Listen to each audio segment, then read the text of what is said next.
Hi, we are Audrey and Masana, a young couple striving for financial independence, self-sufficiency, and a debt-free life. To kickstart our journey to financial freedom, we decided to buy a small farm with no knowledge of farming, building, or homesteading. So join us on our journey as we build, grow, and save.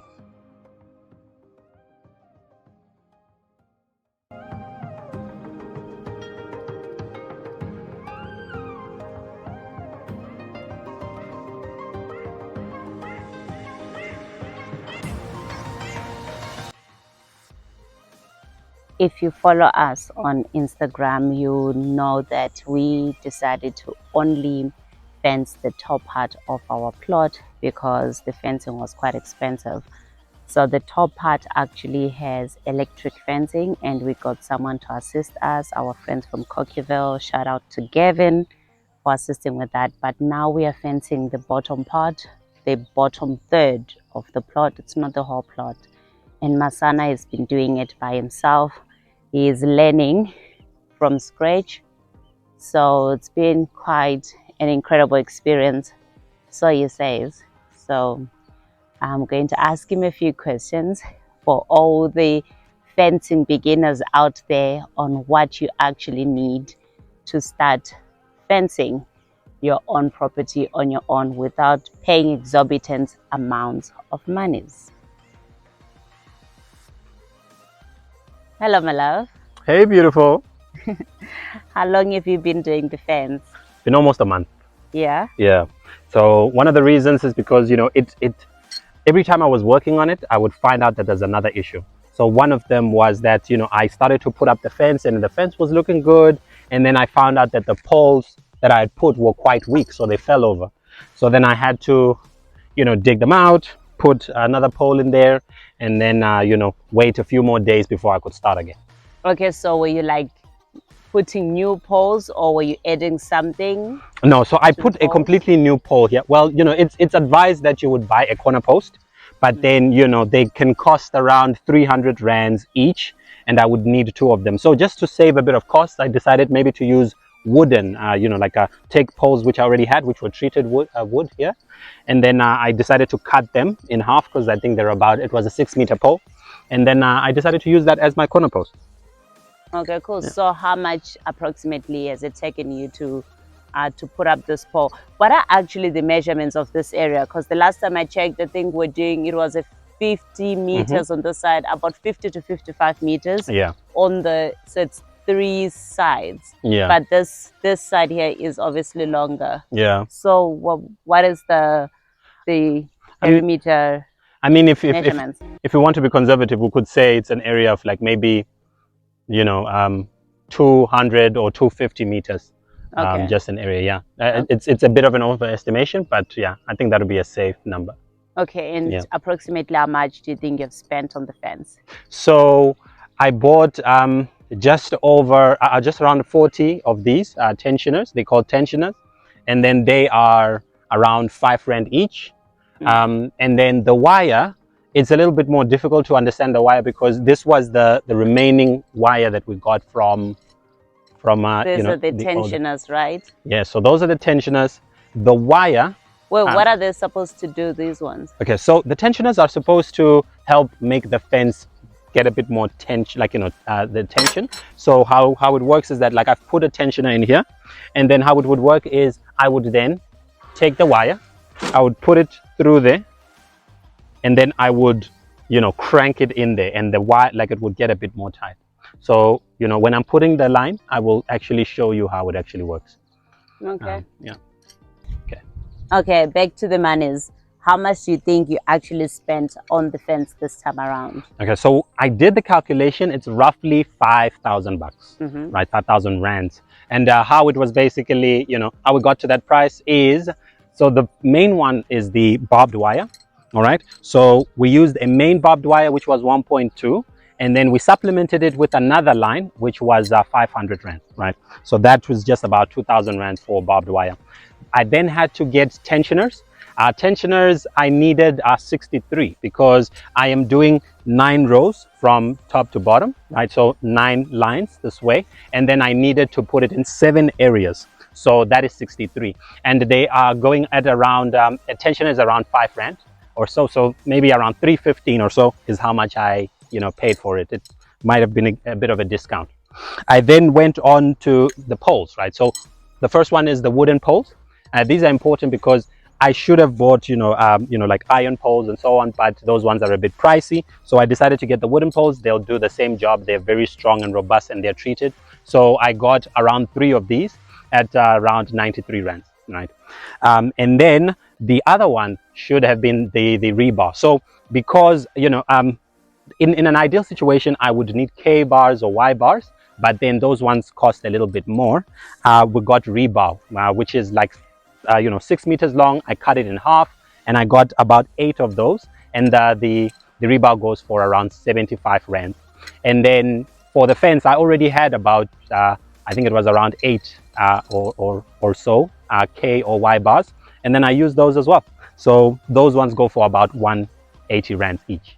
So it was a combination of new material, but also mainly old material as well. Okay, so ideally you think people should save for a space like this one around 5,000 rands for the whole fence? Absolutely. I mean, it might cost more if they also decide to just use materials like if they just decide they don't want to use things like rebar, they want to go use K or Y posts. Those ones cost a little bit more, so the budget might need to go up. The other thing they need to also consider is are they going to get someone to help them make this fence, because it can get a bit time consuming to kind of set it up, right? Okay. So if they will hire someone, then it's an additional cost to get it done. Well, this is fencing for beginners, so we are trying to make sure that everyone gets to do it on their own. This is homesteading, so you basically just trying to learn as many skills as possible on your own. And I think that's one important thing about homesteading, because you get to save the costs of doing stuff here, because it can get really expensive. Absolutely. So yeah, I mean, they have to be very willing to learn the few things. And one of the most important things I had to do was just kind of accept that I'm not necessarily that good at some things. So the fence is relatively strong, but I mean, some of the workmanship, it's not as good as someone who's done it for many years and years. But you have to be comfortable learning, redoing some of the things, which is another reason why it did take quite a bit of time to get to where I am now. Okay, that's pretty great. So I wanted to just show people the setup. So is it possible that you could actually just walk through to show us the rebar, the K poles, and these different poles, so that people get an understanding of what you actually meant by the using different material? So Gavin was the one who assisted us making our fence up there. Shout out to Gavin and Coqueville. And what he was telling us a story of how he learned how to do his fencing, because he also learned it from scratch. And he said that he would go, like, he went to his neighbor, and then he literally took a piece of plank and just wrote down the lines and copied their fence and literally emulated that. And that's kind of what I've done here. I've copied the fence that he's done up there, and then I've put it on this line, and this is where I'm putting my line. So the ones which are wavy, the wavy lines, I had to demarcate which one is at the top, and then I demarcated which ones are the wavy lines are going to be the barbed wires and so on, and then the other parts were supposed to be where the electric fence will one day hopefully kind of be, right? And that's kind of like how I'm going about it. And within the design, there's usually there's usually a K post, and then there's there's like 4 meters that you go, and then there's another post, right? So there's a different, there's a space of 4 meters. So here I realized that I didn't have enough posts to kind of do that design. So when I spoke to Gavin, I think I asked for some advice. He was like, you can just put, maybe make it 5 more meters, or just make the space a bit larger. So the idea was, I'll make the gaps between those posts larger, and then to reinforce and make the fence a bit stronger here, I will just put rebar, right? Which is the rebar that I bought. It was 6 meters. I had it cut halfway through, and then this is where I'll put it, right? And I mean, you could put another one there, and what's going to happen is when I tie it between here and there, it's going to be a lot more tense and make it more difficult for anyone or anything to go in between there, right? So this is the whole idea of being able to use the materials, alternate materials, and so on. So as you can see, more rebar here. It's going to be tied in. I'm going to put wiring at the very end, and then we have a whole post here, which is you know, in an ideal design you would like to use these, but they're a bit more pricier. These are called K posts. Yes, K posts. K posts. K or Y posts, yeah. Y posts. Why? Are they K or Y? Oh, they kind of look like a K. Yes, they kind of look like a K and or look like a Y, right? So that's subsequently it. You know, others call them Y standards. I think that's the general term, Y standard. Okay. Yeah. Okay.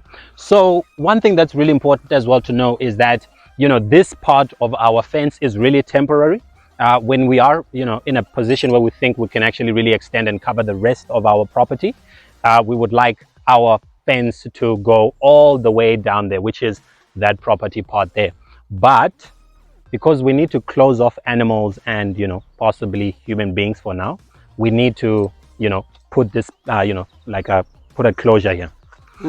Yeah. This area we're going to be using it mostly for our vegetables, so that's why it needs to be more secure. Yeah. So just I'm gonna put a temporary gate here. I think I'm gonna make it out of pallets, so we'll see what will need to be done. But as you can see, we use some of our old bamboo, put it, you know, on the ground, put some cement in there, and yeah, like it'll be really nice. In the next few days, I'd like to actually work on our gate. And I think it's going to be really nice to just have a wooden pallet, you know, gate opening up here and there. And it's going to be pretty great. Okay, cool. Yeah. Right? Yeah, so you definitely now need to show us how you were putting up the fence. Just one line. One line, right? Yeah. Okay. No problem.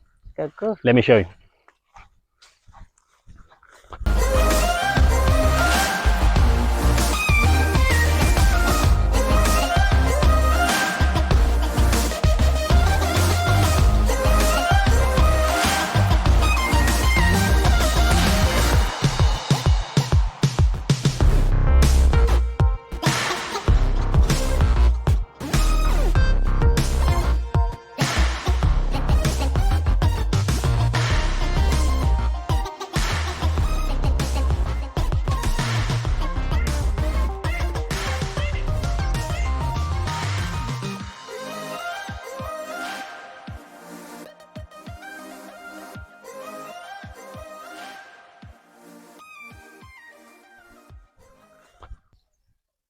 Okay, so now I'm going to show you how you can put one line, right? And we're using this barbed wire. It's a little bit different to this one, but you know, it works quite well.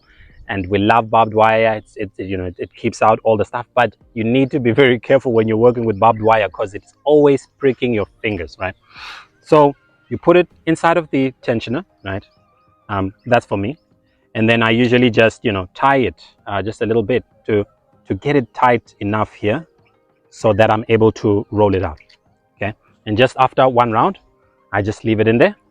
And other people, they have a tool to roll out their wire and so on, but I don't really have that one. So what I decided to do is put a piece of wood, oh, watch out, a piece of wood in between, and then I roll it out using this method. So you have to carefully walk backwards and roll out. Careful now. Yeah, no, it's okay.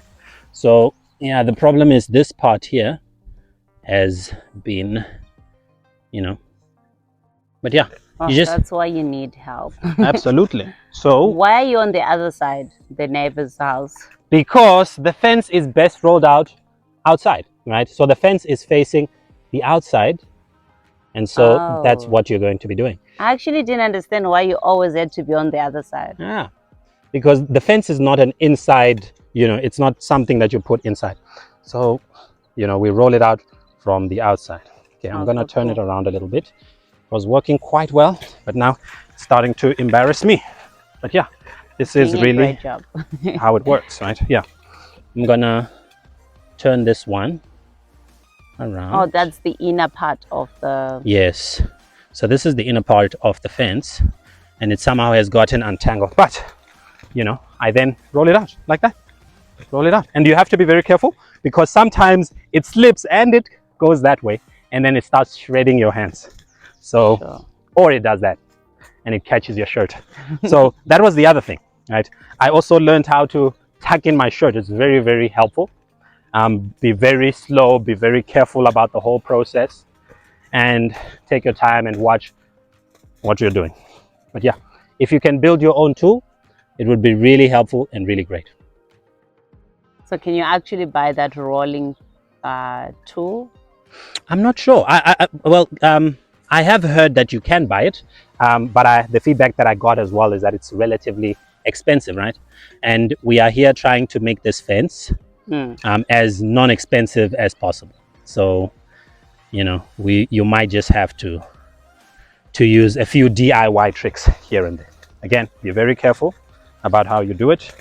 You might have to stop along the way and just reset and recalibrate. Okay. Yeah.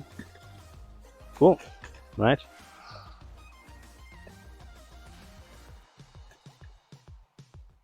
And then usually when I get here, I just make sure that the wire is just a little bit longer to compensate in this area. And then I can then finally cut it, right? Then you can cut it.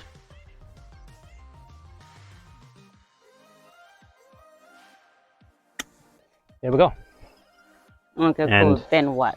Then you put it on the tensioner as well? Yes. Well, for this line, I'll put it on the tensioner. We've put you know, tensioners facing each other. The other lines we only put one tensioner on one side so that we can make it a bit more tense, right?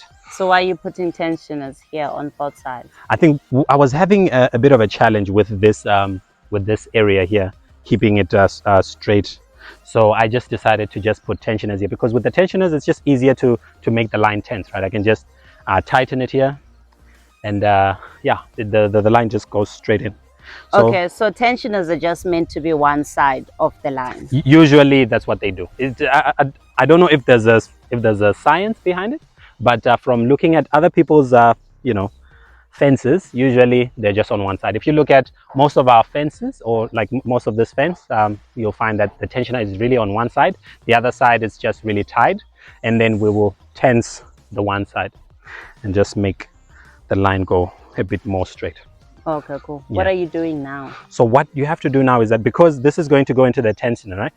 Tensioner. When you make it tense, it's going to eventually get here, and then it's going to hit this part and prevent it from getting tenser. So what I usually do then is I loosen up these barbed pieces, and then I move them a bit back so that it does not impede on that process. Oh, okay. Yeah. Okay. Okay. Right. So I've been using this as my, you know, as my stick to see which line needs to be. So this, as I said, is the barbed wire. This should be the barbed wire. But the reason, like, you know, as you can see, there's this part here which was supposed to be the electrical line. But I've decided to put a line here because I just feel that the gap here is a bit big, right? So just for now, I want to be able to close this part up, right? And when we decide to put an electric fence, we'll just make an amendment on there. Okay, cool. Yeah. So you then put through, and then you basically tense it, you tighten it just a little bit, right? And can kind of tighten it here, tension it here. And as you will see, but it's already quite loose. Yes. So we pull the line, and I look to see where I can actually cut it, right? Making sure that it is at least going to be able to go in and fit quite comfortably. And then I cut that piece.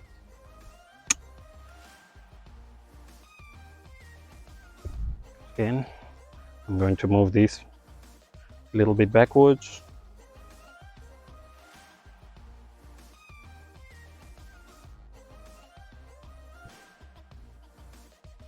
Okay, you can take it out completely. And one thing you have to do is make sure it's not tying or tangling with any other stuff.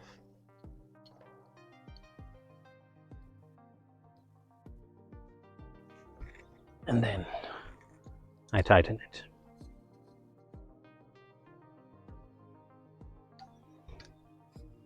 So just tying it around.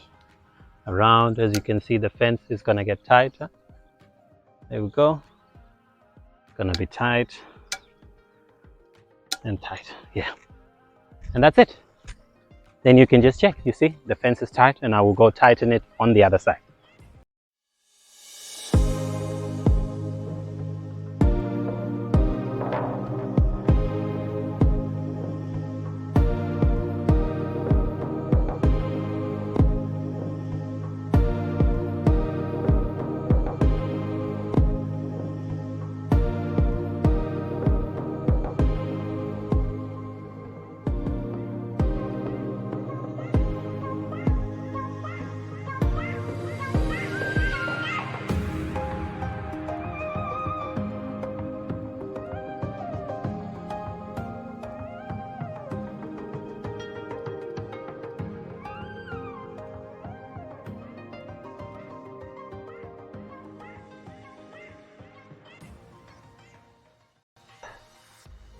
With me too.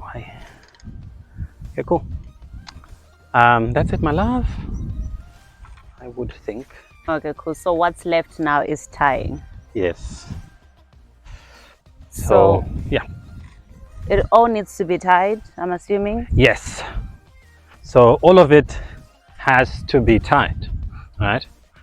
So I'm going to come back, and then I'm going to just put wire straight through these holes and then just reinforce it over here.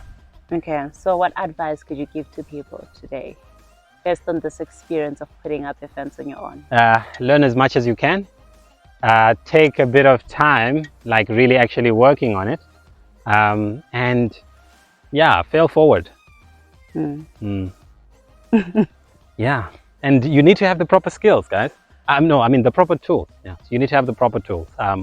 I really am finding out that just having the right tools will really help. Like for example, if I have to make things more tense, I've seen other people use, this, and it's so much more difficult than using just a wrench, for example. So, like since I'm learning everything, having the right tools, makes me feel a bit more confident, and it also just, demoralizes you a little bit less when things aren't going your way. That's it. Are those the final words? Yes. Stay in school, stay safe, and don't do drugs, kid. Thanks for that. Well done, my baby, for working so hard. Thank you.